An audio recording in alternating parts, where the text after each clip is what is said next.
Ce que l'on voit de ce fait, c'est un réchauffement planétaire qui se poursuit à un rythme sur la dernière décennie encore plus élevé qu'avant. On va publier mercredi prochain une réactualisation des indicateurs clés de l'état du climat. Et on voit de ce fait également dans toutes les régions du monde une aggravation des impacts. Chaleur extrême, 50 degrés près de Delhi, on voit bien à quel point c'est atroce. En l'état actuel des engagements des différents pays après la COP28, on serait plutôt parti vers un réchauffement qui pourrait être de l'ordre, si on a une lecture optimiste des engagements à horizon 2030, qui irait vers 2,5 degrés en fin de siècle. Quand on regarde la manière concrète dont les choses se passent, on se rend compte que le problème, et en particulier le problème de l'utilisation des énergies, la perspective, quelles énergies sont adaptées, etc., ces problèmes sont fondamentalement vécus comme des problèmes de société, des problèmes sociaux, des problèmes de conflits sociaux éventuellement. Je n'ai pas trouvé de matériel scientifique qui permette de dire scientifiquement la substitution des énergies est possible pour les sociétés thermo-industrielles, tous les mots sont importants. La COP28, elle dit, en gros, il faut produire de l'électricité bas carbone, il faut tripler les renouvelables à horizon 2030, doubler les gains d'efficacité énergétique. Et puis ensuite, on a les intérêts fossiles qui disent oui, et on va sortir des fossiles sans captage et stockage. Donc là, on fait miroiter la possibilité de garder les mêmes infrastructures industrielles, avec l'idée d'être capable de finalement sortir les émissions de gaz à effet de serre, les stocker à long terme, tout en utilisant les fossiles. Bon, alors là, il faut quand même un principe de réalité. Je suis heureux de vous accueillir à cette deuxième édition des Traversées du Savoir. L'an passé, nous avions bénéficié d'un soleil radieux. Il semblerait que cette année, l'ambiance soit un peu plus humide, mais on fera avec le temps quelques choses. 2 jours, donc, auxquels nous vous convions, sous ces tentes, pour 6 tables rondes, autour de thématiques renouvelées par rapport à l'an passé et qui nous ont semblé pertinentes. Notre volonté était de mettre en valeur les parutions de ces derniers mois, et nous nous sommes appuyés sur la production éditoriale récente, avec l'aide d'éditeurs majeurs, qui nous proposent des réflexions toujours stimulantes et novatrices. Je remercie tout particulièrement les éditions Anamosa, les éditions du CNRS, Gallimard, Libertalia, Le Passager clandestin, les éditions du Pommier, les PUF, les éditions Rivage, Rue de l'Échiquier, les éditions du Seuil et Sileps de nous avoir proposé des idées, des auteurs, suggéré des thématiques qui vont nous occuper pendant ces 2 jours. Les présentateurs ont accepté d'animer ces débats que nous espérons vivants et interactifs. Je les en remercie. N'hésitez pas à intervenir, vous avez aussi la parole. Je tiens à remercier les libraires qui travaillent avec moi, Sabrina Bufferne en charge des sciences humaines, et qui s'est chargée de l'organisation de toutes ces tables rondes. Elle a construit ce... C'est son anniversaire aujourd'hui. Elle a construit ce programme avec ténacité et acharnement. Un immense merci à toi, Sabrina. Kyumai Truong qui l'a secondé, et Lauriane Mathieu qui est par là-bas à la librairie et qui s'est chargée de la communication autour de l'événement. Sans oublier, bien sûr, les autres libraires qui sont avec nous aujourd'hui et qui assurent le bon fonctionnement de la librairie pendant qu'on est ici. Je remercie Loïc Fayet qui est par là, qui fait partie qui a une entreprise qui s'appelle Horizon Fertile et qui proposera 2 ateliers participatifs autour de notre bilan carbone pour le premier, et un atelier qui aura lieu demain après-midi pour la réalisation d'une fresque auquel il est encore temps de vous inscrire. Je vais laisser la parole à Olivier Pinin, journaliste, qui va animer cette première table ronde autour des problèmes cruciaux liés à l'énergie. Quelles énergies utiliserons-nous demain? Quelle transition énergétique? Qu'est-ce qui est entre nos mains et qui ne l'est pas? À l'heure d'un changement climatique et de ses conséquences quasiment inévitables sur cette planète, comme le rapport du GIEC l'a démontré, il a longtemps été question de ce qu'on appelle la transition énergétique, visant à réduire la consommation des énergies fossiles. Or, ce paradigme apparaît aujourd'hui dépassé. Olivier, je te laisse la parole pour entrer plus à fond dans le sujet. Merci beaucoup. Bonjour à tous, merci d'être venus, merci aux intervenants. Donc, vous avez déjà entendu un petit résumé. Alors, on va aborder la question des énergies dans le cadre du dérèglement climatique. On va commencer par rappeler quelles sont les échéances établies par les travaux du GIEC. Nous allons questionner le rapport ou les rapports qu'entretiennent nos sociétés avec l'énergie. Nous verrons que le débat public ne se focalise que rarement sur les bons repères. Par exemple, plutôt se focaliser sur le mix énergétique, quelles énergies favoriser, plutôt que sur des changements plus généraux impliquant toute la société. La question du dérèglement climatique implique sûrement aussi d'aborder la question de la démocratie et les conditions qui rendent possible un débat rationnel. Voilà, on posera aussi la question du rôle des experts, des intellectuels, des citoyens. Voilà, pour en discuter, alors Valérie Masson-Delmotte, climatologue, membre du Haut Conseil pour le climat, a contribué au 4e, 5e et 6e rapport du GIEC, voilà, notamment à des postes de coordinatrice. Je ne rentre pas dans les détails. Voilà. Donc, vous avez écrit Face au changement climatique, un livre qui retrace votre expérience et affirme la nécessité d'un engagement dans le débat public. Tout de suite à ma droite, Harry Bernas.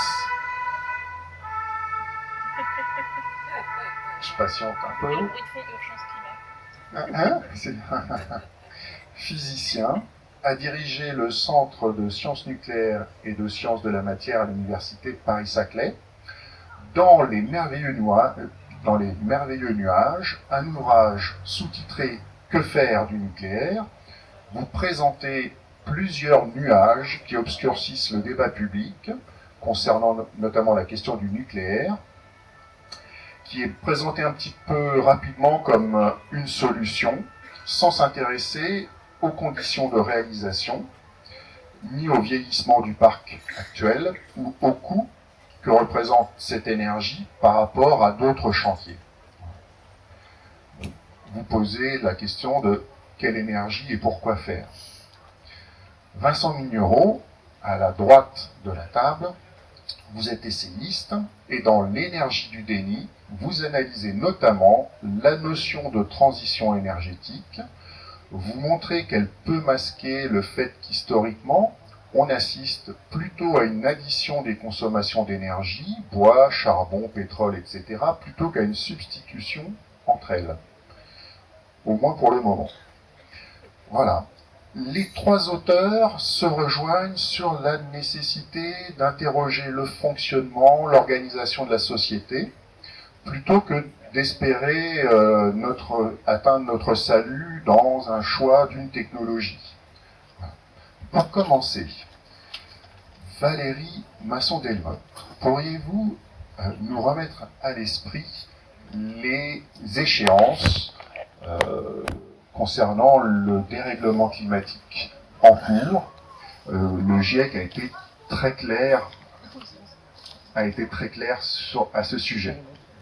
Oui, alors peut-être je vais démarrer par la situation actuelle. Donc dans le monde, on est encore avec des émissions de gaz à effet de serre qui continuent à augmenter, notamment pour celui qui pèse le plus sur le réchauffement actuel et qui sera déterminant sur le réchauffement futur, qui sont les émissions de dioxyde de carbone, liées principalement aux énergies fossiles, mais également à l'effet net de la déforestation. Cela étant, l'augmentation s'est ralentie sur la dernière décennie, donc ce que l'on voit de ce fait, c'est un réchauffement planétaire qui se poursuit à un rythme sur la dernière décennie encore plus élevé qu'avant. On va publier mercredi prochain une réactualisation des indicateurs clés de l'état du climat. Et on voit de ce fait également dans toutes les régions du monde une aggravation des impacts, chaleur extrême, 50 degrés près de Delhi, on voit bien à quel point c'est atroce.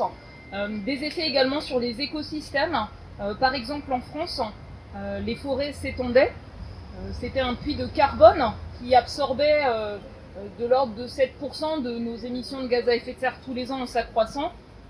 Conditions plus chaudes, plus sèches, mortalité d'arbres, dépérissement de forêts, On a perdu la moitié de ce puits de carbone et c'est une seule manière de regarder les écosystèmes. À l'angle climat, il y en a beaucoup d'autres. On est au 4e blanchissement de coraux dans le monde. Voilà, ce sont 2 exemples parmi d'autres qui illustrent que ce sont des atteintes. Oui. Ça illustre en fait que cela touche des choses clés de sécurité pour les conditions de vie humaine, pour les écosystèmes dès aujourd'hui. Et ce qu'on sait, c'est que chaque 10e de degré supplémentaire au niveau planétaire, ça va continuer à intensifier le cycle de l'eau, sa variabilité. C'est un des vecteurs de l'injustice climatique et sanitaire. Les situations d'inondation ou de sécheresse partout dans le monde, y compris à Mayotte ou dans le Pas-de-Calais.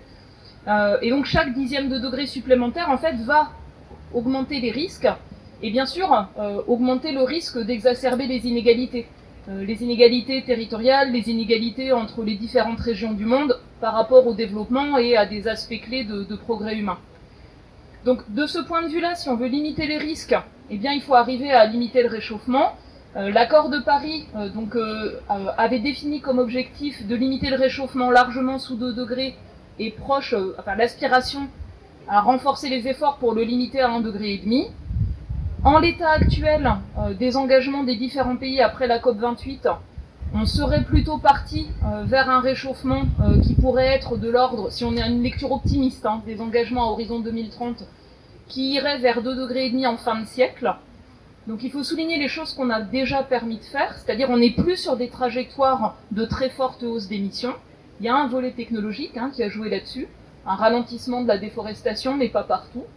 Mais on n'est pas encore sur un rythme, une ampleur qui permettrait de tenir les objectifs de l'accord de Paris. Si on voulait le faire sérieusement, donc la marge de manœuvre qui nous resterait pour limiter le réchauffement proche de 1,5 degré, c'est au total à peu près 150 milliards de tonnes de CO2, c'est-à-dire 4-5 ans d'émissions au rythme actuel. Donc si les émissions restent dans le monde simplement au niveau actuel, voilà, inéluctablement, d'ici la fin de la décennie, on va dépasser un niveau de réchauffement d'1,5 degré. Et si on veut limiter donc le réchauffement largement sous 2 degrés, les conditions c'est atteindre la neutralité carbone dans le monde autour de 2070, donc des émissions de CO2 à zéro net dans le monde autour de 2070, et une baisse d'environ un quart d'ici 2030. Et si on voulait limiter le réchauffement le plus proche possible d'1,5 degré, notamment pour protéger les écosystèmes, les régions les plus fragiles, ce serait net zéro dans le monde entier 2050 et une baisse quasiment de moitié d'ici à 2030. C'est ça vraiment les enjeux. Et donc quand on regarde le rythme actuel d'action, donc une vingtaine de pays qui ont réussi à avoir une baisse de leurs émissions, pour certains même en tenant compte des importations, des empreintes, le rythme de baisse actuel n'est pas du tout à hauteur de ces enjeux-là au niveau mondial. Mais il y a un potentiel. C'est la dernière chose que je voulais dire. Donc les rapports du GIEC qui regardent à la fois les risques mais aussi les leviers d'action. Et ce qu'on voit, c'est qu'on a un potentiel technique aujourd'hui de baisser d'à peu près de moitié les émissions de gaz à effet de serre dans le monde.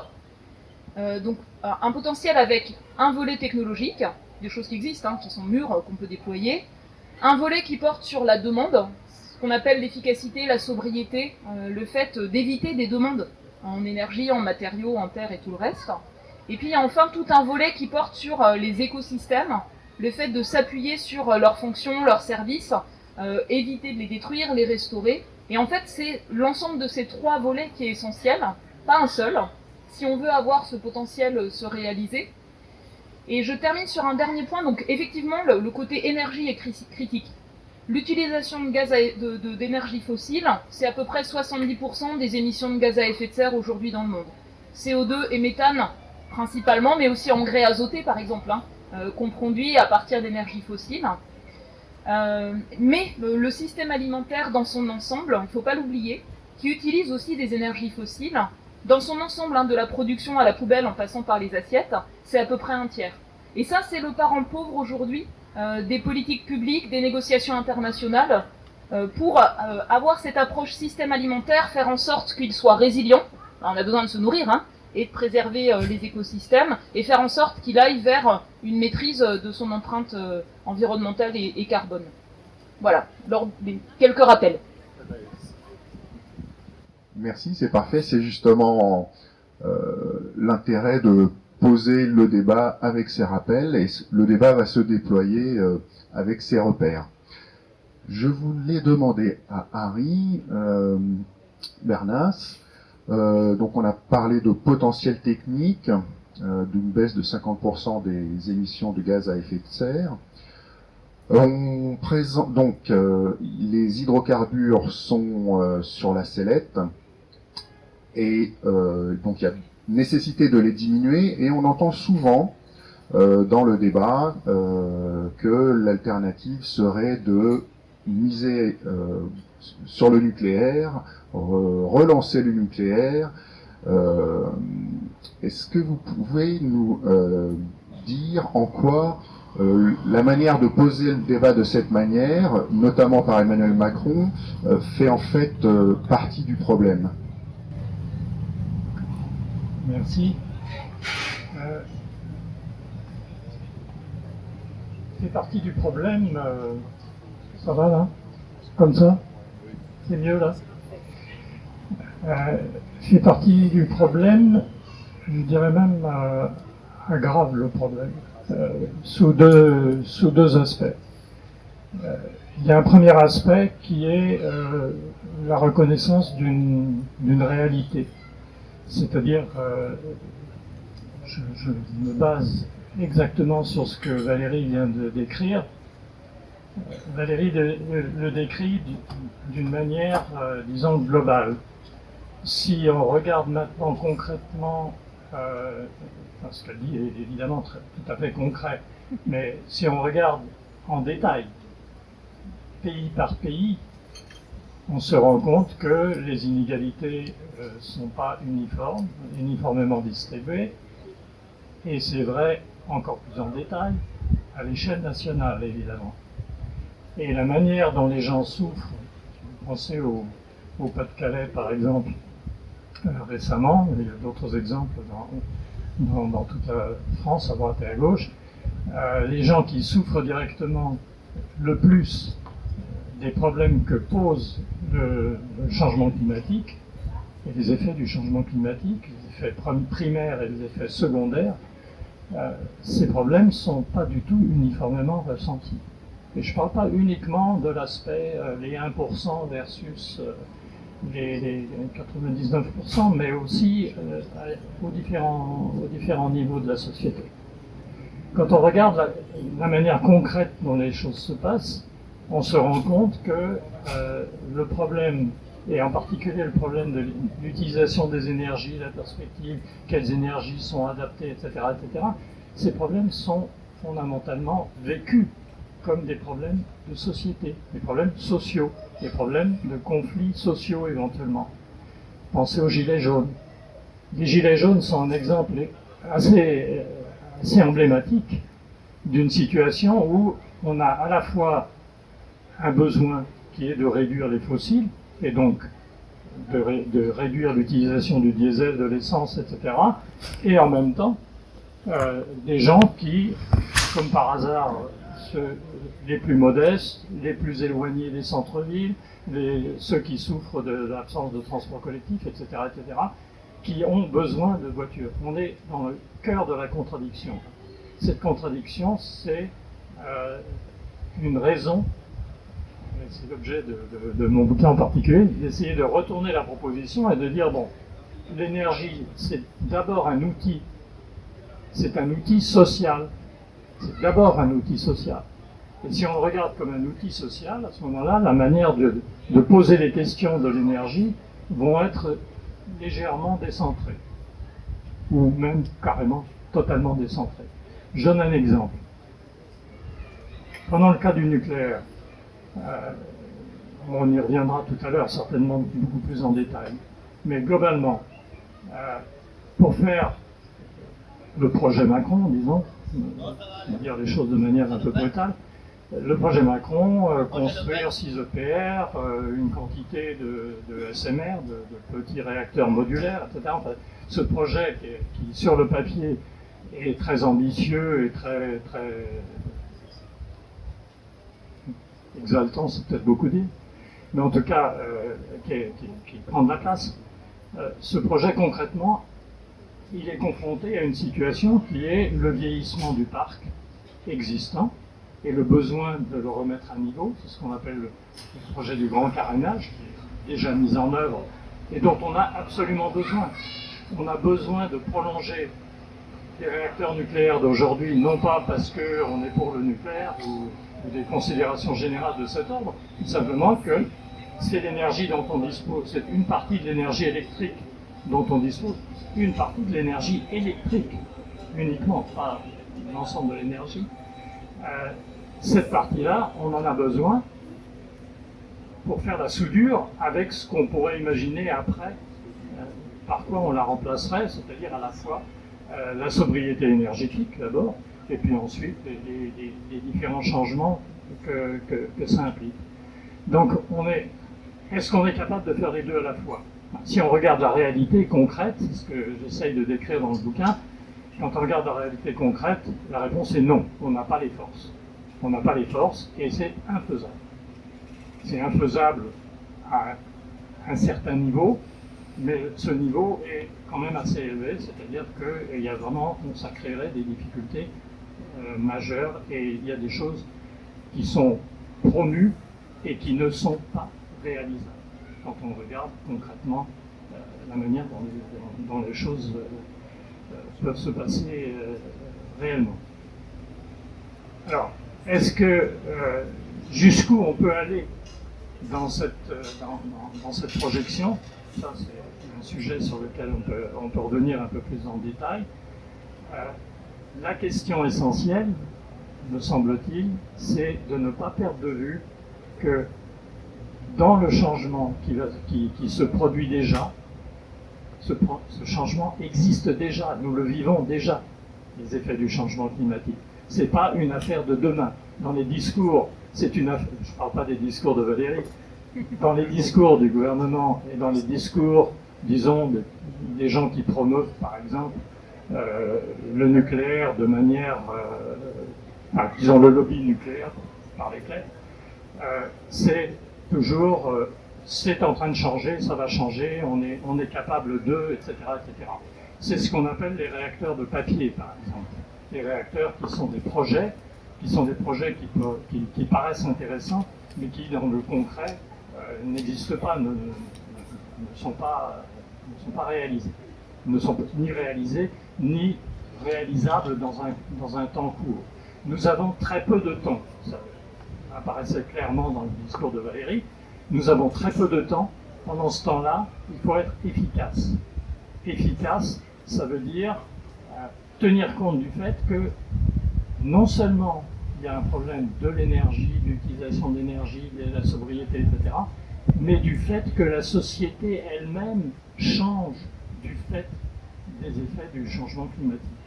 Que les pauvres s'appauvrissent dans certaines régions pour des raisons qui sont liées au changement climatique, pas uniquement, mais évidemment elles multiplient les effets d'un capitalisme financier dont on voit bien qu'il est à bon souffle. Ces effets-là s'aggravent et cette aggravation, elle change la société. On a besoin, par exemple, de modifier l'urbanisme. On a besoin de modifier les transports, à l'évidence, les transports collectifs, des questions de ce genre. Tout ça doit être sur la table. Voilà. Merci. Donc il y a un problème de priorité et de faisabilité. Vincent Mignereau, vous abordez dans votre livre justement ce problème de priorité et la nécessité de réfléchir sur la place de l'énergie dans la société, de ses usages, et vous expliquez un point qui me paraît intéressant, en particulier, puisque je l'ai découvert, et c'est le fait qu'on entend souvent que les énergies se substituent très facilement les unes aux autres, qu'on serait dans la marche du progrès, on aurait abandonné le bois pour le charbon, puis le charbon pour le pétrole, et ainsi de suite. Et ce que vous abordez, c'est que plutôt qu'une substituabilité, on constate plutôt une addition des différentes consommations d'énergie, et vous appelez cela un phénomène de synergie énergétique. Voilà. Est-ce que vous voulez bien aborder ce sujet et nous expliquer? Merci beaucoup. Alors, ce que je présente dans le livre, qui est cette idée de renforcement synergique des énergies, est en fait une hypothèse qui est un aboutissement d'une réflexion plus profonde et surtout le résultat d'une enquête. Depuis 2015 environ, je m'interroge sur les débats, le discours autour de la transition énergétique, comment elle se présente à la société et comment elle se rend appropriable, en particulier sur le plan démocratique. Et finalement, j'essaye d'observer le discours science-citoyen. Et au sujet de la transition énergétique, j'ai mené une enquête, j'ai essayé de voir sur quel substrat scientifique s'appuyait l'idée même de transition énergétique, de substitution des énergies. Et je parle sous votre contrôle, Harry et Valérie, pardon, mais c'est des questions que je souhaite vous poser également. Donc j'ai mené cette enquête, c'est-à-dire que j'ai d'abord questionné mes interlocuteurs, experts, chercheurs sur la transition énergétique, et puis je me suis formé et je suis allé lire la littérature de physique qui traite d'énergie. Et en fait, je n'ai pas trouvé de théorie, je n'ai pas trouvé on appelle ça une proof of concept, une démonstration, une preuve par l'expérience, une preuve démonstrative, si vous voulez, par l'expérimentation. Je n'ai pas trouvé de matériel scientifique qui permette de dire scientifiquement la substitution des énergies est possible pour les sociétés thermo-industrielles, tous les mots sont importants. C'est-à-dire que, alors là on pourra convoquer effectivement le travail de Jean-Baptiste Fressoz, ou Victor Cour, ou François Jarige, d'autres auteurs qui sont plus historiens, donc qui ont une approche plus, qui sont allés voir d'où provenait l'idée de transition énergétique, et en croisant la provenance de l'idée de transition énergétique et le matériel en physique de l'énergie, on voit qu'il y a deux chemins différents. Et bien, la physique de l'énergie n'a jamais dit qu'un système complexe, en particulier thermo-industriel, c'est-à-dire fondé sur la chaleur, qui s'organise à partir de la combustion de matière organique. Alors, autrefois c'était le bois, aujourd'hui c'est les hydrocarbures. Donc nos sociétés s'appellent thermo-industrielles pour une raison précise. Eh bien, je n'ai pas trouvé l'endroit où il est dit des systèmes complexes tels que ceux-ci, fondés sur une thermosynthèse, l'organisation de la matière à partir de la chaleur, on fond des métaux, on fabrique les machines dont on a besoin.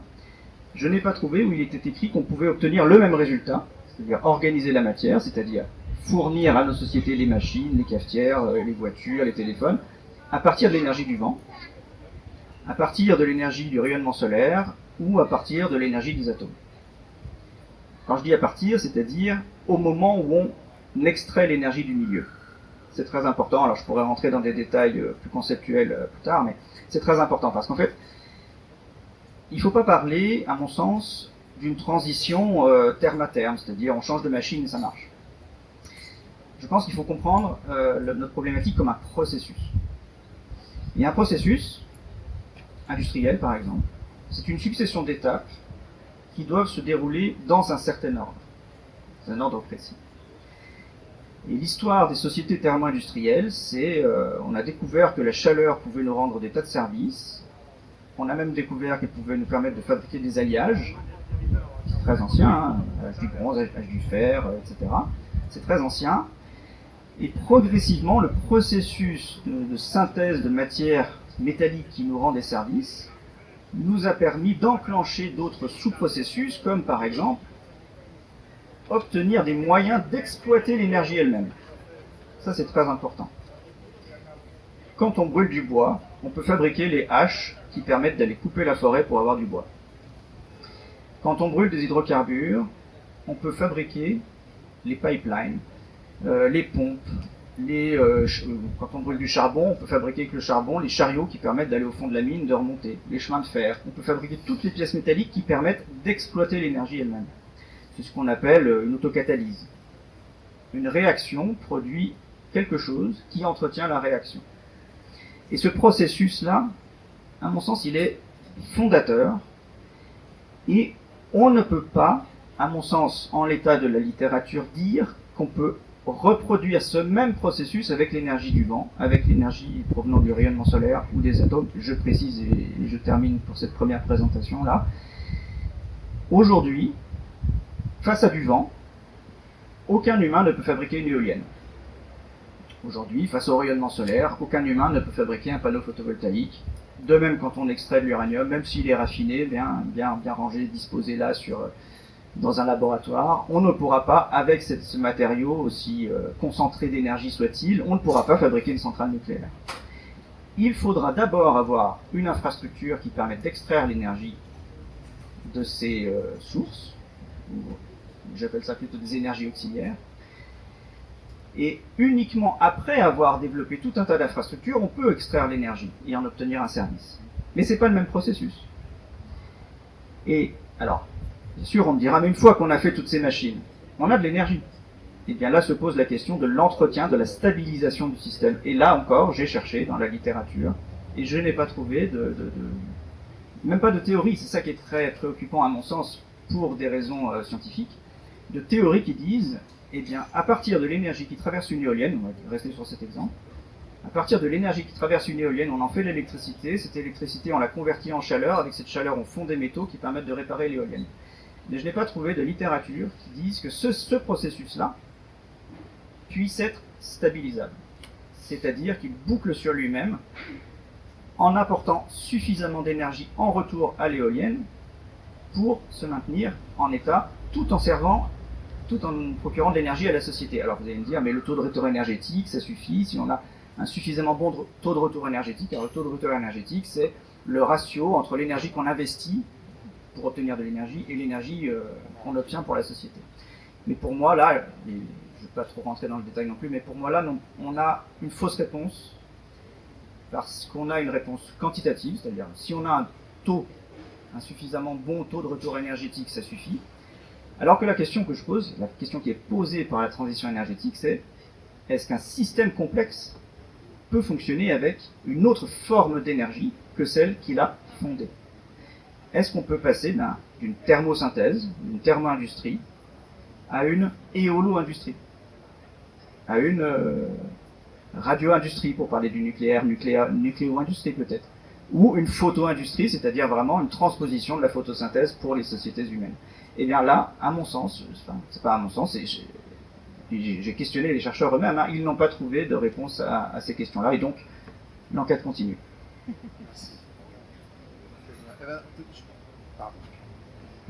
Valérie, je vous ai vu prendre beaucoup de notes, et la question que pose Vincent, donc est-ce qu'un système complexe peut fonctionner avec une autre énergie que celle qui l'a fondée? Peut-être que vous avez quelque chose à répondre. Et voilà, je ne sais pas si la réponse sera très longue, mais si elle est courte, j'aimerais vous demander aussi de développer ce que vous aviez commencé à aborder sur le fait qu'il y a d'autres leviers, il y a plusieurs leviers à exercer, donc la sobriété, l'alimentation, et ainsi de suite.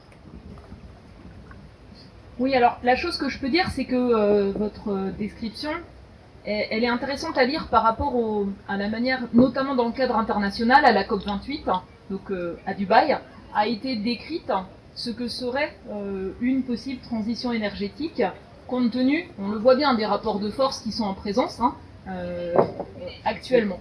Et donc, dans les rapports du GIEC, qui ne sont pas dans mon domaine à moi de sciences du climat, mais qui sont sur quels sont les ingrédients d'une décarbonation, notamment énergétique, industrielle, en gros, je caricature, mais premier ingrédient, une capacité en forte hausse de production d'électricité bas carbone, ça c'est le premier ingrédient. La rupture actuelle dans le monde, elle porte sur le coût et l'augmentation des capacités installées, la baisse des coûts pour les renouvelables, notamment et photovoltaïques, c'est là vraiment il y a la grosse rupture dans le monde, éolien offshore et batterie, en gros. Et les derniers rapports de l'Agence internationale à l'énergie montrent en fait à quel point on a des capacités de production industrielle, des gains de coûts, qui font que même sans subvention au Texas ou ailleurs, ça se déploie Et ça se déploie à grande vitesse en Chine, où d'ailleurs les renouvelables sont en train d'abattre maintenant de la surcapacité qui a été installée charbon. Donc il y avait l'enjeu en Chine d'indépendance énergétique charbon, grosse production potentielle. Là, c'est 65% des installations de renouvelables dans le monde en Chine, et donc probablement dans ce pays, le pic des émissions, y compris avec le ralentissement industriel, sera atteint cette année. C'est à peu près ce que disent les observateurs du domaine. Donc, la COP28, elle dit, en gros, il faut produire de l'électricité bas carbone, il faut tripler les renouvelables à horizon 2030, doubler les gains d'efficacité énergétique. Et puis ensuite, on a les intérêts fossiles qui disent oui, et on va sortir des fossiles sans captage et stockage. Donc là, on fait miroiter la possibilité de garder les mêmes infrastructures industrielles, avec l'idée d'être capable de finalement sortir les émissions de gaz à effet de serre, les stocker à long terme, tout en utilisant les fossiles. Bon, alors là, il faut quand même un principe de réalité. Les investissements ne sont pas du tout à hauteur de ces enjeux, ça augmente les coûts, ça rend moins compétitif. Donc le Conseil Climat avait fait une évaluation en France, l'Allemagne a fait un truc similaire. Il y a un tout petit potentiel qui doit être uniquement consacré aux industries lourdes, très difficiles à décarboner, peut-être les cimenteries, des choses de ce type-là. Pour le reste, ça n'a pas vraiment de sens. Donc, électricité bas carbone, substitution par rapport aux fossiles, donc c'est pas addition, donc l'enjeu c'est vraiment la substitution, et des défis de recherche, de développement industriel pour les mobilités lourdes, notamment bateaux, avions, on n'y est pas du tout, et pour les industries lourdes, avec des réflexions en cours sur quels peuvent être les meilleurs vecteurs en fait, pour s'appuyer sur de l'électricité bas carbone, quelle qu'elle soit en fait, et pouvoir produire de la chaleur à vocation industrielle, ou avoir un vecteur qu'on puisse transporter pour les bateaux par exemple, pas simple. Donc là on en est à l'étape je pense de R&D, de démonstrateurs, notamment sur l'hydrogène, mais avec le problème de la faible efficacité de la production d'hydrogène, des pertes de gains sur toutes les étapes de la chaîne, qui sont encore compliquées, puis c'est des petites molécules qui fuient rapidement, et donc c'est aussi des défis pas du tout simples sur les réseaux de transport. Moi je vais ajouter 2 points qu'on n'a pas abordés tout à l'heure. Le premier point c'est sur les alternatives aux énergies fossiles. Leur déploiement peut entraîner des pressions supplémentaires sur les écosystèmes et la biodiversité, que ce soit l'éolien, le photovoltaïque selon l'endroit où on le met, ou l'utilisation de cultures pour la bioénergie ou d'utilisation plus intensive de forêts. On est sur des enjeux croisés, réponse aux enjeux climat, enjeux biodiversité, pas du tout simple, dans aucun contexte, et on le voit partout. Donc ça, c'est aussi la raison pour laquelle le GIEC avait fait un atelier de réflexion commun avec son alter ego pour la biodiversité, qui s'appelle l'IPES, avec un certain nombre de principes qui étaient appelés, il ne s'agit pas de détruire les écosystèmes pour répondre aux enjeux climat, mais de penser les choses de manière intégrée. Et il n'y a jamais une solution facile, simple. Il y a des risques un peu partout, de fausses bonnes idées, et donc ça demande à aborder les choses d'une manière intégrée. Et puis le troisième volet qu'on n'a pas trop abordé, c'est finalement les systèmes énergétiques eux-mêmes, parce que là on parle d'énergie, s'assurer qu'ils soient résilients dans un climat qui se réchauffe. Donc ça c'est un défi pas simple, et on voit monter des productions de connaissances pour réfléchir sur les infrastructures, les réseaux, les systèmes électroniques, comment s'assurer qu'ils fonctionnent dans des extrêmes chauds, à 50 degrés typiquement. Donc la ville de Paris avait fait un exercice, Paris 50 degrés, qui est vraiment intéressant, qui a mobilisé la communauté en sciences du climat pour se dire mais c'est quoi le pire événement extrême qui peut arriver ici, pour s'y préparer. Et ce qu'on a montré, c'est que par exemple 2003, qui était la vague de chaleur la plus longue, la plus intense et la plus mortelle au mois d'août, en fait elle était il y a 20 ans, un peu plus de 20 ans. Dans le climat d'aujourd'hui, elle pourrait atteindre 4 degrés de plus. Et on sait qu'on peut atteindre typiquement de l'ordre de 50 degrés autour de 2050 dans un monde de degrés plus chaud. On ne peut pas dire quand ça se produira. Mais vu la durée de vie des infrastructures, c'est important de l'anticiper en fait. Et là, il y a tout un travail à faire sur les infrastructures elles-mêmes, donc par rapport à toutes les caractéristiques climat, y compris la montée du niveau de la mer. On voit que c'est un enjeu pour tous les littoraux.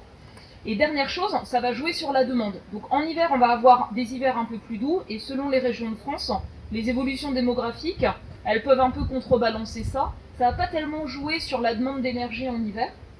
Par contre, en été, on a deux facteurs qui jouent dans le même sens, les étés chauds, le recours à la climatisation, et la démographie dans certaines régions, qui fait qu'on risque d'avoir, s'il y a un fort recours à la climatisation sans maîtrise des températures de consigne, une situation compliquée pour le réseau électrique en été, où on aura d'abord une augmentation de la demande de base, et lors des extrêmes chauds, une forte augmentation du pic en été, et c'est pas pour cela que notre système actuel électrique a été conçu. Voilà. Donc ça montre en fait l'ensemble des défis à soulever, ce que vous avez souligné, c'est-à-dire comment concevoir une évolution, une transformation plus large des sociétés avec la difficulté à décarboner l'industrie lourde dans tous les aspects. Et puis l'autre volet, c'est s'assurer que nos systèmes énergétiques fonctionnent dans un climat qui se réchauffe et dans la manière de les penser aujourd'hui. Voilà, donc c'est des défis pour lesquels il y a des travaux de recherche, mais qui restent encore assez parcellaires et qui ne permettent pas complètement d'avoir une vision d'ensemble.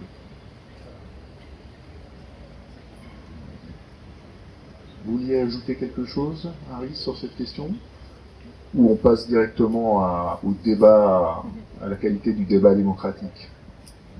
Très brièvement, revenir sur le tout premier point, disons l'approche on va appeler philosophique de cette idée de superposition des énergies ou de la substitution des énergies, dire que le système des sociétés humaines, c'est un système ouvert, c'est pas un système fermé.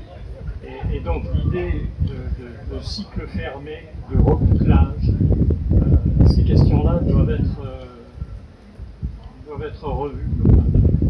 On ne peut pas raisonner de manière fermée là-dessus. Enfin, effectivement, le raisonnement ne peut pas être fermé sur lui-même. C'est des questions qui sont tout à fait légitimes et intéressantes à se poser d'un point de vue théorique, du point de vue de la logique.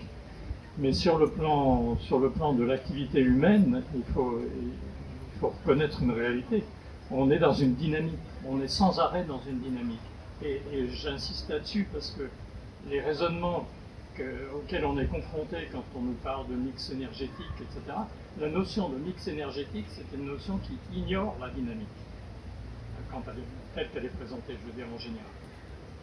C'est quelque chose qui, de fait, puisque Valérie vient d'expliquer très clairement, on est dans un mouvement. On est dans un mouvement, on est dans une évolution. Quand le climat va changer et qu'on se pose la question de savoir quand il y aura 50 degrés à Paris, clairement, la manière de vivre va être différente. Et donc, on est obligé d'inclure là-dedans un élément qu'on ignore superbement dans les projets tels qu'ils sont affichés en général, c'est le fait que les gens vivent et ont besoin de changer de mode de vie en fonction de l'impact de forçage physique, des phénomènes de forçage physique externe qui sont dus à nous. Et donc, on est en interaction. Et donc, c'est à nous de prendre... Enfin, on a un rôle, nous, à jouer, nous, en tant que société. Et cet aspect-là me paraît très important pour éclairer des questions de cycle, etc. Oui. Ça rejoint tout à fait la question du travail qu'on a à faire sur les infrastructures. Ça pose la question, peut-être que ça fera le lien avec ce que je voulais raconter tout à l'heure, travailler sur une infrastructure, c'est aussi poser la question de savoir pourquoi celle-là plutôt qu'une autre. Et la réponse, elle est pas uniquement dans la détermination des contraintes objectives, mécaniques, de rendement, etc., etc. Il y en a une partie évidemment qui est là, mais il y en a une autre partie qui est c'est pour qui, ça sert à quoi, qui va en profiter, qui va en souffrir. Et il n'y a pas de réponse simple. J'insiste comme Valérie là-dessus. Il n'y a pas de réponse univoque, il n'y a qu'à. Non, il n'y a pas qu'à. Il y a surtout à réfléchir et à discuter et à débattre. Et ça, ça pose une question sur laquelle je suis sûr qu'on va revenir. Qui est l'expert? Est-ce que l'expert, il est derrière une table et il s'adresse à un public ignorant qui comprend vaguement les enjeux, etc. Ou est-ce qu'on est entre experts et chacun a sa propre manière d'être expert? Parce qu'après tout, les gens sont experts de leur vie. Hein. Ils sont experts, pas toujours très réussis, mais les experts derrière la table, ils ne sont pas très réussis non plus. Quand ça, en société, ça va pas se caler. Merci. Justement, sur la question de l'expert et de l'expertise, je voulais demander à Vincent, comment est-ce qu'il voit le rôle de l'expertise citoyenne? Hein, par exemple, vous écrivez votre blog, dont le nom m'échappe, mais il est... Vous allez bien, je vous prie de m'excuser, j'ai vu qu'il était là. Alors, c'est Adrastia... Non, c'est l'autre. C'est l'autre. Bon, donc le blog, c'est vous qui allez le dire, je vous prie de m'excuser.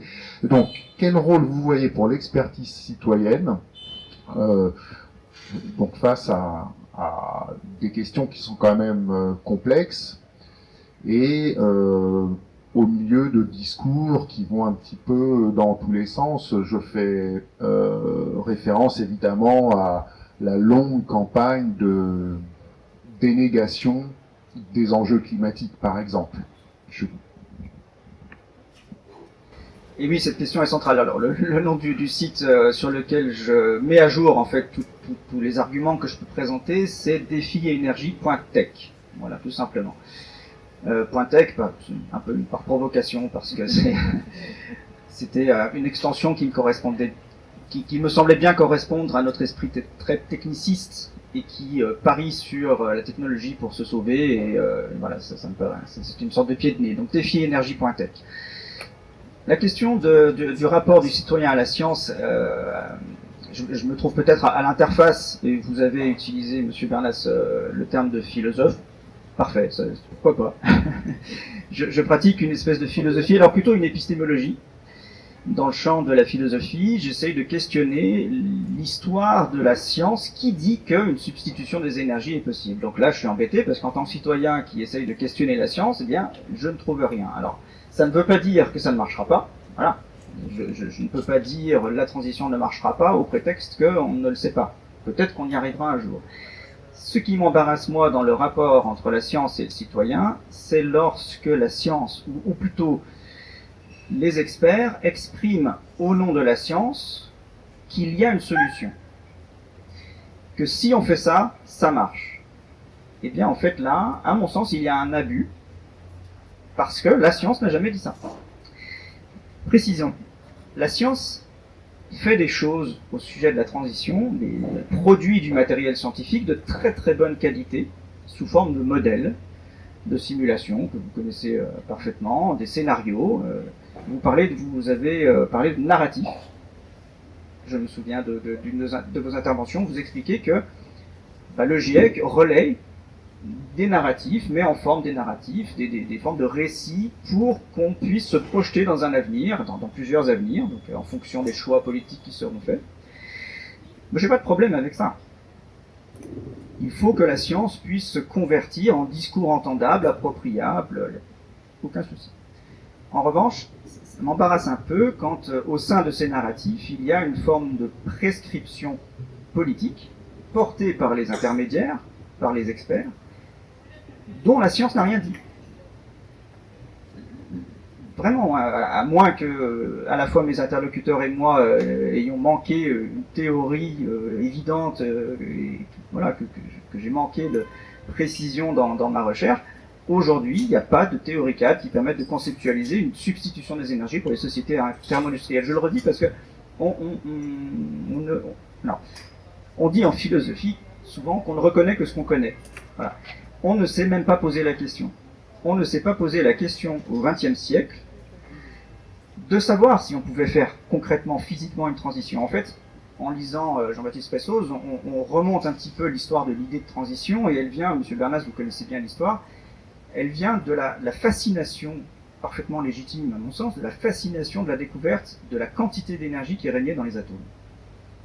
Et là, on s'est dit, il y a tellement d'énergie dans si petit, Puis il n'y a pas de problème pour l'avenir de l'humanité. L'avenir est ouvert, puisqu'il y a finalement de l'énergie à la fois partout, et en plus de façon extrêmement concentrée, et en plus on sait l'extraire.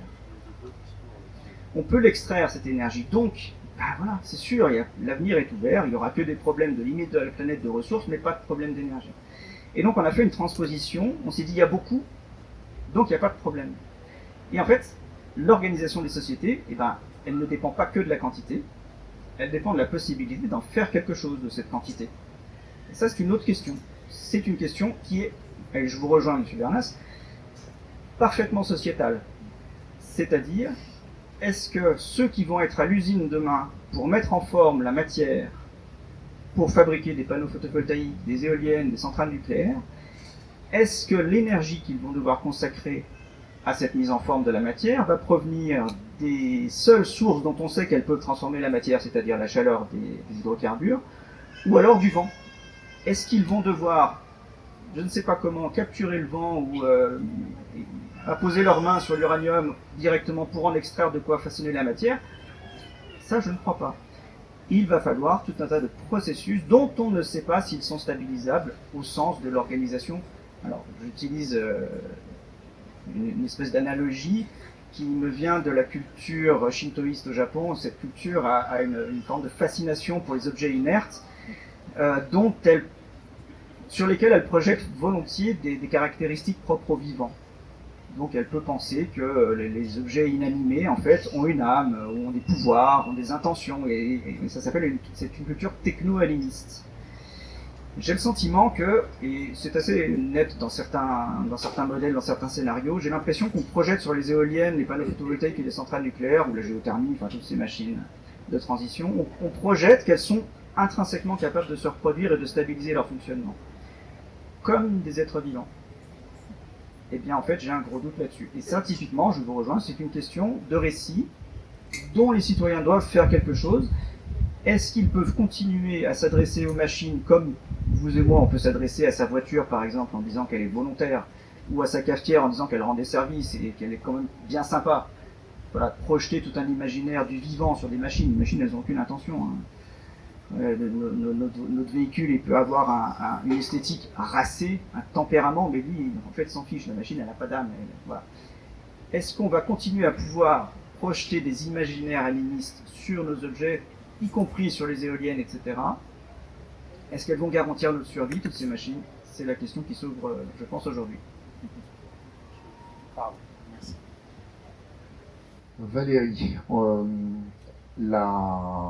en repartant de ce que vient de dire Vincent, au sein du GIEC, vous avez collectivement établi un consensus scientifique à partir d'études, de débats, de processus ultra normés scientifiques, et vous avez été témoin de la difficulté que la communauté scientifique, à un moment de la rédaction du rapport, la difficulté pour cette communauté scientifique de traduire dans des mots, dans des rapports, ce consensus scientifique, alors qu'il y a des interférences d'États. Vous avez cité par exemple l'Arabie Saoudite, la Russie, les États-Unis à certains moments, et qu'il a fallu lutter pour que ce soit le plus conforme au consensus scientifique. Oui, donc en fait le GIEC il fait pas de production de connaissances en tant que tel, hein. Il fait une évaluation sur la base des travaux déjà publiés, donc il passe déjà par le filtre des publications scientifiques ou techniques, et donc après c'est une évaluation des éléments probants en fait qui sont disponibles, avec effectivement dans la littérature sur les trajectoires socio-économiques des outils qui sont des scénarios qui ensuite sont utilisés pour évaluer quelles sont les implications de différents scénarios socio-économiques sur les émissions de gaz à effet de serre, sur les vulnérabilités, sur à la fois les risques et le niveau de réchauffement à venir. Donc c'est un outil en fait de la communauté scientifique, de plusieurs communautés scientifiques qui méritent vraiment d'être examiné attentivement. Il y a eu 2 grandes critiques sur ces scénarios, en fait, je veux les refléter. Une première critique qui est de dire attention l'équité dedans. et notamment les scénarios qui mettent un très fort curseur sur la soutenabilité, la maîtrise de la demande. Eh bien, dans ces scénarios, par exemple, il y a une hypothèse sous-jacente que la surface habitable par personne reste à l'identique en Inde et continue à augmenter aux États-Unis. Vous imaginez bien que ça pose des questions d'équité.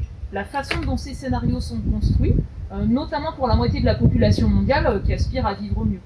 Et ensuite, l'autre point clé, c'est la faisabilité ou la plausibilité. Et ça demande vraiment un travail scientifique de fond, à mesure de l'évolution des connaissances, de s'interroger sur la plausibilité ou les conditions de mise en œuvre de tel ou tel narratif. Alors, je ferme cette parenthèse-là. Et donc, le GIEC, c'est un espace de co-construction. C'est-à-dire, au départ, on écoute les attentes des représentants de tous les pays du monde. Quels sont les sujets pour lesquels ils veulent une évaluation? Et c'est pas seulement des aspects de ce type-là. Ça peut être aussi quelles sont les implications en termes d'irréversibilité, d'habitabilité de certaines régions du monde à long terme. Ça fait partie des questions qui nous sont posées, en plus de tous les autres aspects.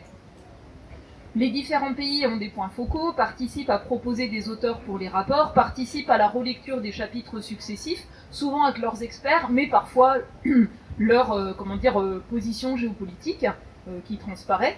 Et puis, donc, il y a cette étape de distillation des connaissances dans les résumés dits à l'intention des décideurs, donc qui sont approuvés mot par mot, phrase par les représentants de tous les pays. Donc, c'est une étape qui est vraiment utile. D'abord, nous, on utilise un jargon qui est souvent incompréhensible, on baigne dedans, ça nous paraît évident. Donc, la participation, elle permet souvent de mieux traduire, d'exprimer plus clairement le rapport océan-cryosphère, par exemple, c'était le cas. Le rapport sur les terres, c'était très constructif, en fait, la façon dont c'était approuvé. Mais alors parfois, on a un constat scientifique qui est très solide, solidement étayé. Alors moi je dis pas consensus, je dis constat scientifique, mais qui dérange. Donc l'expérience que j'en ai eue, c'est le rapport sur 1,5 degré de réchauffement qui était demandé par la COP21 en 2018. Et on avait plusieurs publications très claires, différentes, indépendantes, qui montraient que les promesses des différents pays dans le cadre de l'accord de Paris, si elles se réalisaient, à horizon 2030, elles impliqueraient encore une hausse, à l'époque, des émissions de gaz à effet de serre mondiales. Et donc c'était en très fort décalage avec ce qui serait nécessaire pour limiter le réchauffement largement sous 2 degrés, et encore pire 1,5 degré. C'était juste factuel. Et donc là, c'était l'Arabie Saoudite qui était en première ligne pour enlever en fait ce constat du rapport. C'était vraiment frappant. Ils n'ont pas réussi à entraîner d'autres pays, et notamment les autres pays en développement, au vu des risques et des impacts, n'étaient pas du tout sur cette ligne-là, et eux soulignaient l'incapacité des pays les plus avancés, les plus riches, à agir à hauteur des enjeux. Donc du coup, c'est resté dans le rapport du GIEC, et ensuite ça a été enterré dans le cadre des négociations climat, donc la COP suivante qui était la COP 24 en Pologne. Et c'était une coalition entre la Russie de Poutine, l'Amérique de Trump, l'Arabie Saoudite de l'époque, dont la posture a changé depuis, et le Koweït, je crois. Donc on voit aussi la difficulté des pays commandent un rapport, le rapport dérange, il s'impose dans le cadre scientifique, et ensuite il est enterré, et il n'a été ressorti qu'à la COP26, où à l'époque le gouvernement britannique s'était beaucoup appuyé sur la diplomatie scientifique pour relancer en fait les négociations climat, et je précise, avant de faire volte-face sur sa position vis-à-vis de l'action pour le climat. C'est quand même intéressant à observer. Et l'autre chose que j'ai notée, c'est donc les pressions de l'Arabie Saoudite, mais faire de lance d'autres pays qui avaient les mêmes intérêts en fait. Chaque fois qu'il y avait mention de sortir des énergies fossiles, d'ajouter sans captage et stockage, sans abattement.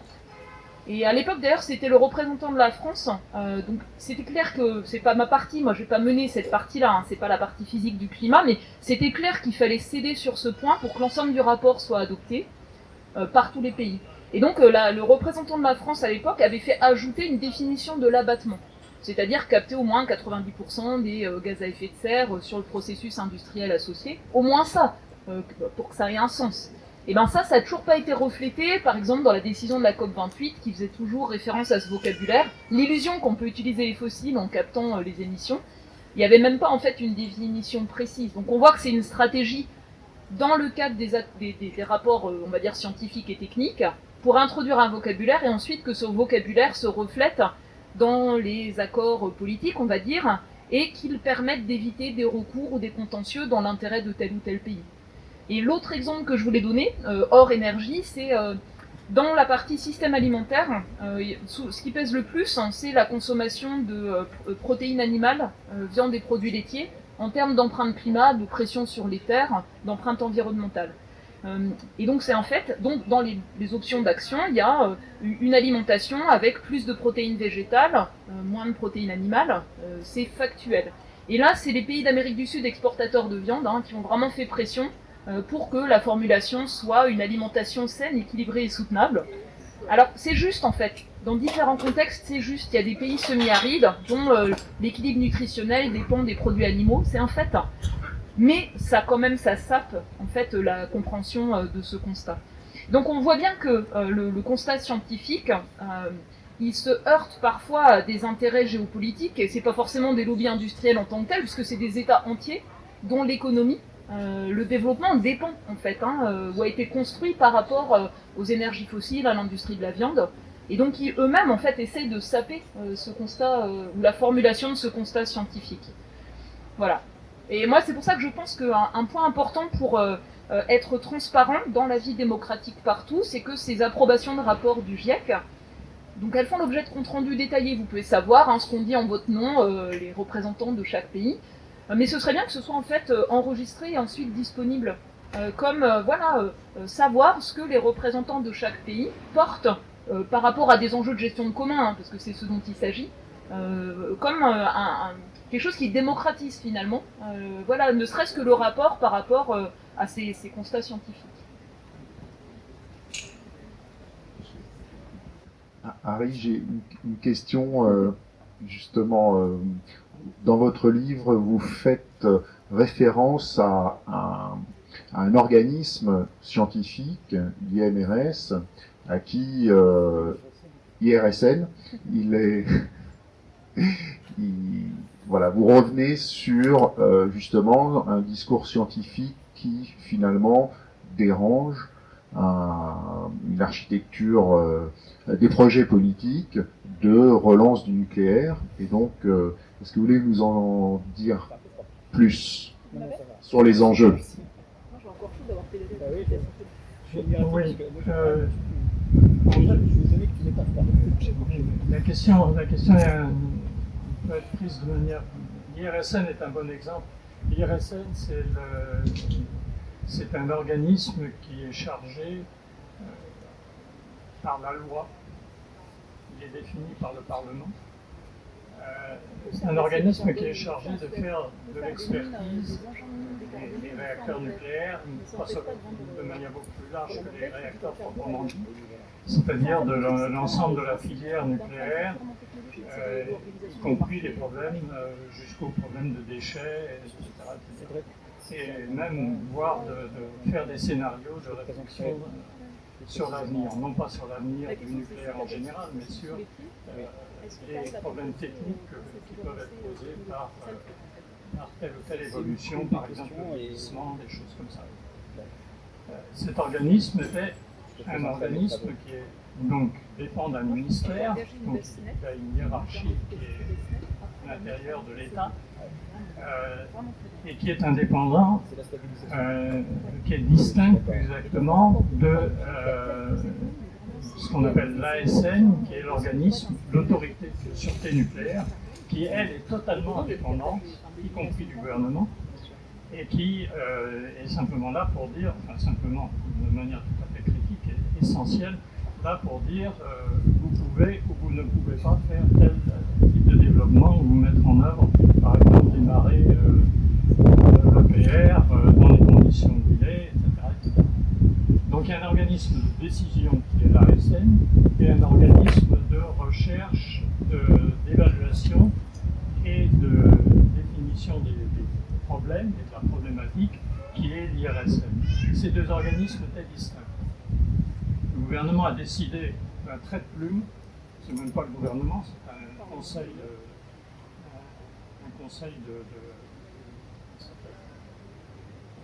je ne sais même pas si c'est pas le conseil de défense, mais en tout cas c'est un conseil ministériel qui a décidé d'un trait de plume d'intégrer l'IRSN à l'intérieur de l'ASN.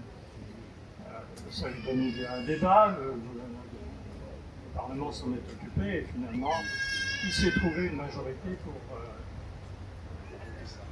pour décider de cette intégration. C'est-à-dire qu'on est revenu 40 ans en arrière et qu'on a remis l'organisme d'évaluation à l'intérieur de l'organisme de décision. On a confondu les deux. Alors, on a créé une hiérarchie interne qui permet, disons, à l'organisme qui doit décider d'être à la fois influencé par les réalités que sort l'organisme l'IRSN qui évalue les difficultés, et en même temps être sous la pression des orientations de l'État du gouvernement qui a envie de développer tel ou tel type de mode d'utilisation de l'énergie, en l'occurrence le nucléaire. Bon, la question que ça pose, c'est la question du rapport au pouvoir, hein, très clairement, c'est de ça qu'il s'agit. C'est-à-dire,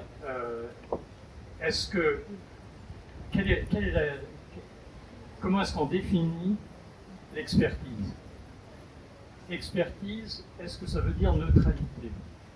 Et si c'est la neutralité, est-ce que c'est l'objectivité? Est-ce que c'est l'indépendance? C'est-à-dire que l'expert est ailleurs, il porte un regard, il fait une évaluation, il détermine des faits, il fait une analyse, il donne éventuellement une interprétation, et il s'arrête là. Là, on a un exemple magnifique qui s'est retrouvé de manière assez un peu nulle à mon avis, mais tout le monde ne sera pas d'accord, dans le film sur Oppenheimer. Il y a un événement tout à fait fondateur qui n'est pas décrit dans le film Oppenheimer et qui est le suivant. À la fin, une fois que la bombe avait été envoyée non seulement à Trinity, c'est-à-dire l'essai nucléaire qui s'est produit à l'intérieur des États-Unis, mais la bombe a été envoyée à Hiroshima. Le laboratoire de Los Alamos devait être dispersé. Les gens devaient partir, etc. Ça, c'est pas fini comme ça, évidemment, ça a continué pendant la guerre froide et ainsi de suite. Mais à un moment, il était question de fermer le laboratoire.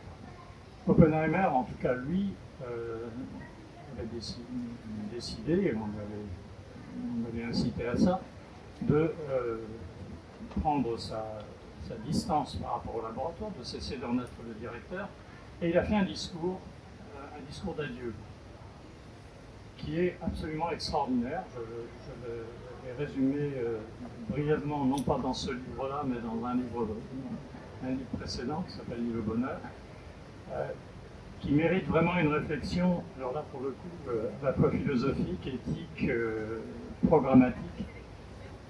Oppenheimer a dit, à un moment, à ces gens, aux milliers de personnes qui étaient là et qui avaient participé à la fabrication, aux différentes étapes de la fabrication de la bombe, qui avaient fait à la fois une certaine recherche un peu fondamentale et beaucoup de recherches technologiques très, très cruciales pour le développement de l'arme. Il a dit nous avions une position de chercheur. Un chercheur, il doit chercher jusqu'au bout. Il doit chercher des réponses. Donc, on pousse ce projet jusqu'à son terme. On veut savoir si la bombe fonctionne. On va jusqu'au moment où la bombe fonctionne, on fait fonctionner la bombe. À partir de ce moment-là, la question qui va se poser, c'est une question qui n'est plus une question scientifique, une question éthique, une question d'humanité. Et la réponse d'Oppenheimer, c'est de dire nous avons fait notre travail, et notre travail, c'est d'aller jusqu'au bout. Après, c'est au gouvernement, élu par le peuple, qui doit prendre les décisions. C'est-à-dire que l'objectivité, en l'occurrence, ça consiste à séparer la cohérence interne d'un projet, mené jusqu'à son terme, y compris dans toute son horreur, et laisser la responsabilité à, par exemple, le président des États-Unis, qui lui, alors pour le coup, retourne le problème, et a dit dans son annonce du lâchage de la bombe sur Hiroshima, Truman a dit la science a été poussée jusqu'à son niveau maximum d'organisation et de recherche dans l'utilisation de la bombe. Donc on voit que l'objectivité en l'occurrence, c'est pas vrai. Il n'y a pas d'objectivité. Il y a un choix. Et ce choix est resté implicite. Alors, qu'est-ce que ça signifie pour nous et pourquoi je télescope ça avec l'IRSN et l'ASN? C'est que, en réalité, aujourd'hui, on est arrivé au point, ça n'a pas toujours été vrai, mais aujourd'hui, disons depuis 1945 en fait, à peu près, mais pour des raisons qui ne sont pas uniquement liées à la bombe, qui sont liées au développement scientifique et aux conséquences, etc., au fait que la science s'est infusée dans l'industrie, dans le fonctionnement social, etc., on est arrivé à un point où ce type de décision, ce type d'interaction entre les choix scientifiques, éthiques et politiques se recouvre, s'interfère, dialogue. Et ça, c'est le problème des citoyens. Ça a deux impacts, deux conditions. La première, c'est que le niveau de compétence minimale des citoyens soit suffisant pour avoir accès non pas aux détails du fonctionnement d'un réacteur nucléaire ou du détail de l'impact du chauffage des coraux et des questions de ce genre, mais comprendre l'essentiel, la base. Donc, un système d'enseignement et de recherche qui soit suffisamment développé. La deuxième question, c'est à partir du moment où on a une possibilité de dialogue, on a une entente dans le dialogue, donc on est à peu près au même degré de compréhension des uns des autres, de faire des choix, c'est-à-dire de savoir, de croire lorsque on comprend l'expertise dont il s'agit et la confiance qu'on peut avoir dans l'expert, le degré de confiance, c'est-à-dire que l'expert se dénude et dit ce qu'il ne sait pas et explique pourquoi il ne sait pas, que ça soit compréhensible et que ensuite les décisions politiques puissent se prendre dans une situation où il ne s'agit pas simplement de voter, il s'agit de comprendre. Merci. Merci à tous les trois. Maintenant, la parole va être aux experts de l'autre côté de la table. Donc, c'est le moment des questions. Eh ben, il y en a, c'est exceptionnel. Il y en a tout de suite plein.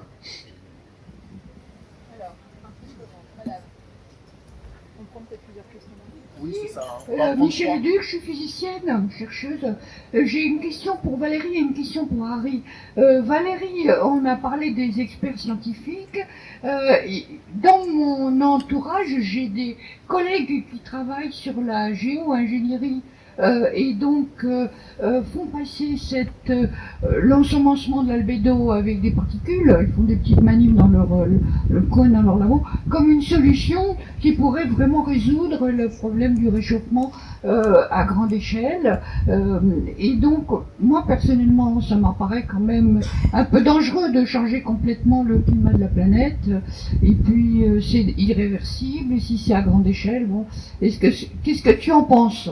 Moi, ça me paraît pas très éthique en plus, en tant que chercheuse, de travailler là-dessus sans se poser des questions de qui va en faire quoi.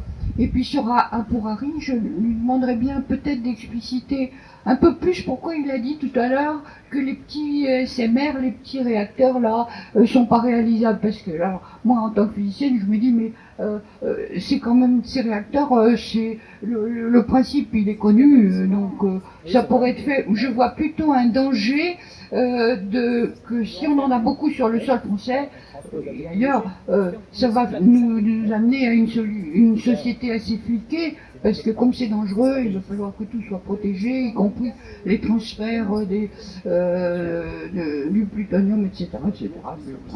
Donc, moi je vois plutôt le danger de ce côté-là. Bon, enfin bon, ces deux questions, elles sont un peu corrélées, parce que c'est les questions que sont différentes, mais c'est ce que se posent les scientifiques qui se croient un peu experts de tout ça.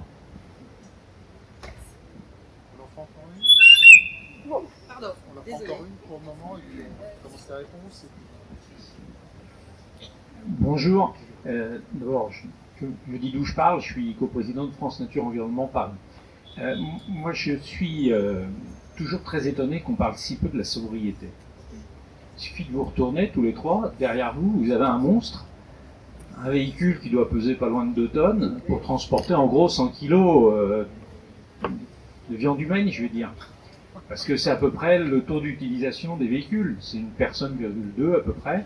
Et le poids des véhicules augmente d'année en année. Et on entend peu les scientifiques là-dessus. Très peu. Deuxième exemple, la rénovation des bâtiments.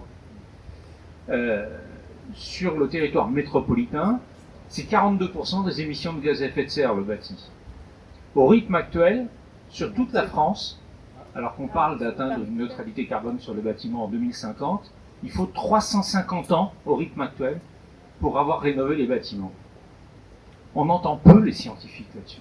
Et on sait pourquoi ça ne marche pas, notamment pour une question essentiellement financière. Sortir 45, 50 000 euros pour rénover son appartement, ça ne marche pas. Or, si on ne fait rien, il y a des milliers de logements qui seront inhabitables dans 20 ou 30 ans. C'est tous ceux qui sont sous les toits en zinc à Paris, pour lesquels déjà on mesure des températures 46, 48 degrés en période de canicule. Et je trouve que les scientifiques sont un peu absents de ce débat et laissent un peu les politiques, globalement, pas vous, Valérie, je connais suffisamment, mais globalement, il y a une espèce de fuite un peu de responsabilité pour dire aux politiques, arrêtez vos conneries.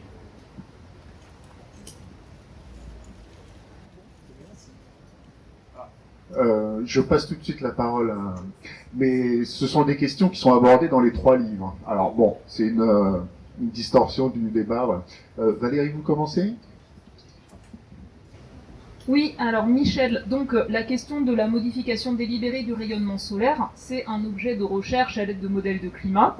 On voit une montée en puissance de financement de fondations privées, notamment de milliardaires issus de la tech aux États-Unis, qui pèsent pour faire évoluer, je pense, les réflexions publiques, dans un contexte où on voit bien que ceux qui ont le plus contribué aux émissions de gaz à effet de serre sont pas prêts à mettre la main au portefeuille pour faire face aux pertes et dommages. Le fonds pertes et dommages de la COP28, les États-Unis ont contribué 17 millions de dollars sur à peu près 700 millions.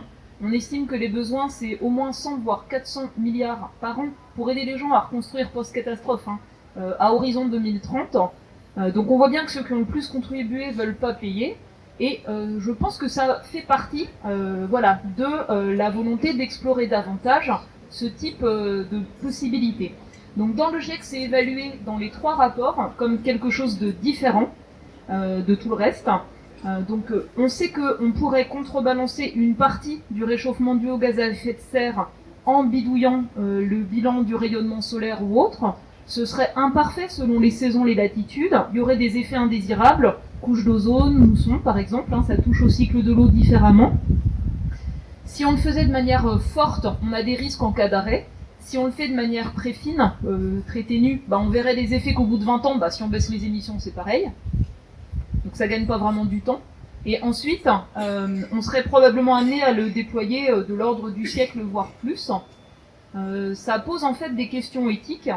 Donc ça pose aussi des questions de gouvernance, vu qu'il n'y a aucun cadre pour le faire et qu'il y a un rejet dans le cadre du programme des Nations Unies pour l'environnement d'aborder la question de la gouvernance. Et c'est à ce titre-là, en fait, que ça a été examiné et reflété dans les conclusions du groupe 2 du GIEC, au sens où cela pose de nouveaux risques.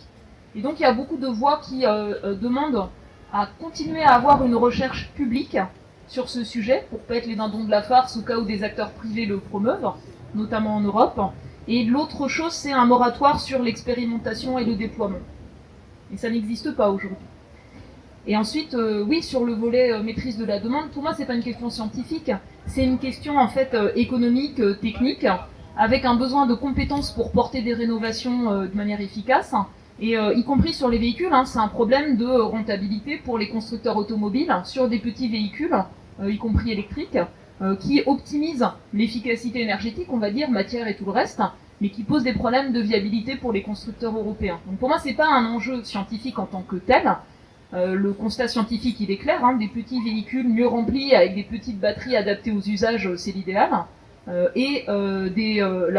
rénovation des passoires thermiques notamment, c'est un enjeu social, en plus de tout le reste, qui mérite un effort particulier, et les moyens mis sur la table sont pas à la hauteur. Un petit mot sur les SMR, très rapide. L'étude détaillée d'un SMR, c'est un projet qui revient à peu près à 1 milliard. Ce qui veut dire que le coût du SMR est le même coût que celui d'un réacteur du style des REP que nous avons.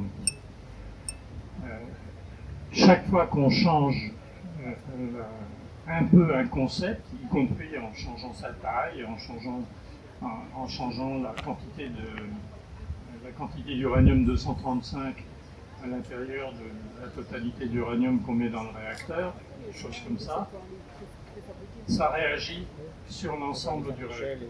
Donc l'étude est complètement à refaire. Et c'est pas une étude de simulation et une étude de papier, c'est une étude qui doit être une étude expérimentale, et donc ça revient très cher, et ça coûte des sommes très importantes. Le seul réacteur dans le monde, en dehors de la Chine, le seul réacteur dans le monde qui a été approuvé par l'organisme de régulation, c'était aux États-Unis. Ce réacteur qui devait être mis en place a fini par coûter tellement cher et mettre tellement longtemps à être mis au point que le projet a dû être abandonné. Un projet privé, en fait. Et c'était un projet privé, c'était une entreprise privée, et la question que ça pose, merci, je voulais en venir là, la question que ça pose, c'est est-ce que c'est raisonnable de faire une recherche sur un nouveau type de réacteur ou l'adaptation d'un type de réacteur ancien en changeant sa taille, ses conditions d'utilisation, etc. Est-ce que c'est raisonnable de faire ça dans le cadre du marché? Faire de la recherche à caractère technologique amont dans un cadre de marché, c'est quelque chose qui revient extrêmement cher, parce que tous les coûts sont sur la table, y compris les assurances, le coût financier, etc. Sans parler des déchets que ça créera, etc. C'est quelque chose qui n'est absolument pas raisonnable. Et l'autre aspect, c'est celui que tu as souligné toi-même, c'est-à-dire que si on multiplie des réacteurs de petite taille et qu'on les met un peu partout, au voisinage d'usines, etc., on va multiplier des situations Céveso sur l'ensemble dans tout un ensemble de régions. Ça pose des questions qui sont des questions de l'État, est-ce que c'est le type de société dans laquelle on a envie de vivre, parce qu'il y a des contrôles de sûreté et de sécurité qu'il va falloir assurer partout, et de transport, et ainsi de suite. Donc sur cet aspect-là. Et quant aux aspects de rénovation, je ne vais pas répéter ce que disait Valérie, évidemment. On reprend encore quelques questions, il y en a plein, c'est merveilleux. Monsieur, après, je vais voir madame et après je viens vous voir.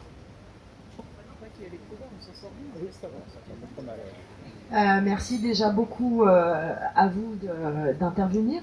Alors moi je suis activiste en vulgarisation scientifique de vos travaux, Valérie, chez Collectif Citoyens pour le Climat.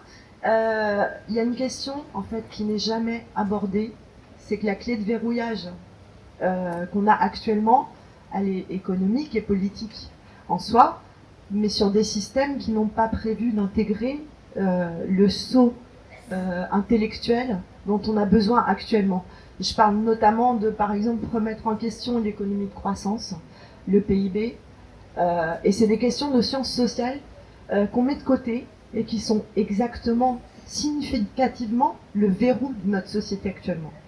Et ça, à un moment donné, je pense que ce qu'on attend des scientifiques, c'est qu'en fait, ces questions-là soient mises sur la table.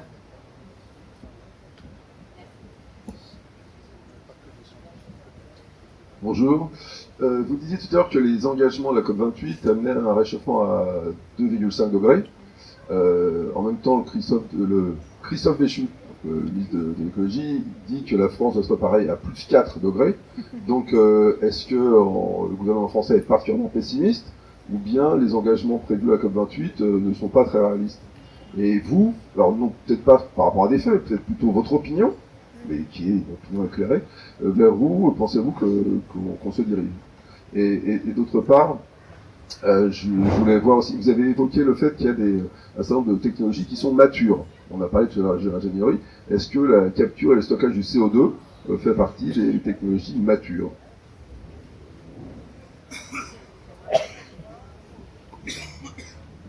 Oui, vous avez eu, vous, Valérie Masson-Delmotte, l'occasion de former des membres du gouvernement dans les années, enfin l'année récemment. Qu'est-ce que ça a donné? Et une question aussi plus générale sur le débat démocratique. Est-ce que le temps qui est nécessaire avec ce débat, y compris la hausse du niveau général qu'on évoque, n'est pas contradictoire avec les espèces d'urgence dont on parle? Quand vous parlez de 2030, c'est demain, quoi.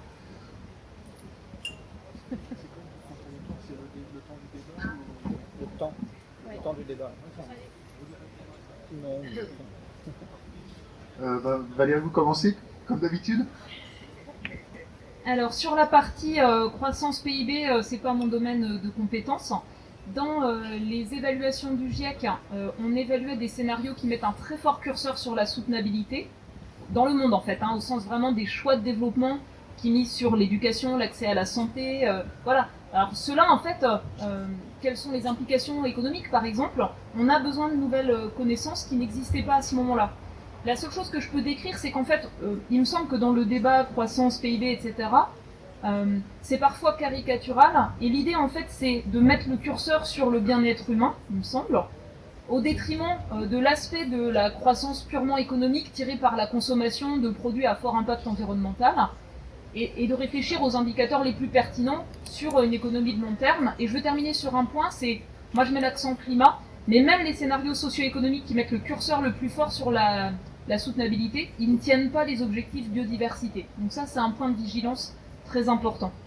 Deuxième chose, donc COP28. Donc, politique publique actuellement mise en place, s'il n'y a que ça, et pas une augmentation de l'effort, ça nous mènerait vers 3 degrés en fin de siècle. Promesse à horizon 2030, accord de Paris et nouvel engagement COP28, ça pourrait permettre d'aller plutôt vers 2,5 degrés si ça se réalise, et notamment triplement des renouvelables, doublement de l'efficacité. Donc ça c'est conditionnel à ce qui va se produire. Il y a des choses intéressantes à suivre. Le plan Biden aux États-Unis, qui fait une partie du chemin, ce que fait la Chine en ce moment notamment, ce que fait l'Union européenne et quelle partie du Green Deal à horizon 2030 sera tenue, ça fait partie des enjeux extrêmement importants. Donc les années à venir ne sont pas écrites en fait. C'est pour ça donc sur la base politique publique en place, on est plutôt vers 3 degrés en fin de siècle, avec une plage d'incertitude. Et 3 degrés en fin de siècle monde, ça veut dire 4 France. Si on s'appuie sur la lecture optimiste des engagements COP28, c'est plutôt 2,5 degrés fin de siècle. Mais soyons prudents, il y a une plage d'incertitude sur la réponse du climat, du cycle du carbone, qui n'est pas zéro. Donc même dans ce cadre-là, se dire on se prépare à 3 degrés monde en 2100, sur les infrastructures à longue durée de vie, ça a un sens, pour se donner une marge en fait de sécurité. Et je rappelle en fait ça, qu'est-ce que ça veut dire cette trajectoire-là? Ça veut dire 2 degrés 2050 monde, dans les deux cas. Ça veut dire 3 degrés France 2050. Ça veut dire que l'année record 2022, c'est l'année moyenne. Et ça veut dire se préparer à ce que seront les records à venir d'ici là. Voilà. Donc il y aura des choses là-dedans sur le rapport du Haut Conseil Climat à venir au mois de juin. Est-ce que les technologies captage, stockage sont matures? Pour certaines d'entre elles, oui, et donc on sait ce que ça implique. Et le problème, bien sûr, c'est que ça n'est pas économiquement viable par rapport à d'éventuelles baisses de rendement et de surcoût si on n'a pas des mécanismes qui obligent à payer pour les émissions de CO2 induites par les activités. Donc la question de la maturité technologique est différente de la question de la viabilité économique de déploiement. Et enfin, il y a des contraintes sur ce qu'on peut capter, stocker dans les différents contextes, notamment en France métropolitaine ou en Europe, qui sont présentes. Voilà. Et dernière chose, former le gouvernement. Les conditions de stockage. Oui. Oui. Et donc dernière chose, sur la formation du gouvernement, donc il y avait une mise en scène d'écoute de scientifiques suite au désastre de l'été 2022, donc vague de chaleur, feux de forêt, sécheresse, faut le dire. Après, il y a des choses qui avancent ou qui ont avancé sur les politiques publiques par rapport aux enjeux climat. On voit qu'aujourd'hui, on est plutôt sur une autre mise en scène, de ne pas du tout se placer en situation d'écouter cela. Et pour moi, des points d'attention très fortes sur notamment les délibérations en vue des élections européennes. Enfin, vraiment, c'est des points de vigilance. Il faut regarder les programmes, c'est parfois très affligeant, ce qui est dedans et ce qui n'est pas dedans. Et sur la faiblesse du débat par rapport à la construction du projet européen sur ces aspects. Donc là, il y a le cadre Green Deal européen et puis les questions de mise en œuvre dans chaque pays avec les difficultés qu'on connaît. Mais l'enjeu, c'est se dire, si on veut vraiment arriver à décarboner, nous on n'est pas assis sur un tas de charbon, de pétrole et de gaz. Ça nous met dans une situation de très forte dépendance. Imaginez si Trump gagne les prochaines élections américaines et qu'on achète notre gaz naturel liquéfié aux États-Unis, c'est pas génial en fait, sur plein d'aspects. Donc cet enjeu de se dire, voilà, nous pour la souveraineté européenne, on vise aussi la neutralité carbone comme un double enjeu énergétique et de type de société qu'on veut construire et d'indépendance. Le point clé, c'est l'horizon 2030-2040. Quel cap on se donne? C'est vraiment critique. Le Haut Conseil Climat Européen a fait des recommandations très nettes, viser une sortie explicite des énergies fossiles sur la période 2030-2040. Ça n'est pas débattu. Ça n'est pas discuté. Quel mandat on va confier aux députés européens sur ce sujet-là, si c'est même pas explicite dans les délibérations? Et je veux rebondir sur un point que vous disiez, c'est-à-dire la volonté politique, la traduction du constat scientifique. La traduction du constat scientifique, c'est que les nouveaux investissements dans les infrastructures fossiles aujourd'hui, c'est pas compatible avec l'accord de Paris. On voit bien, il y a des tas d'énergies fossiles qui existent encore à exploiter partout.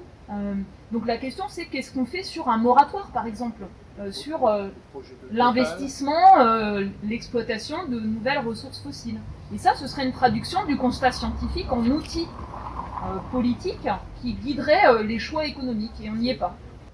Eh bien, merci à tous, merci aux experts des deux côtés de la table, merci à vous trois.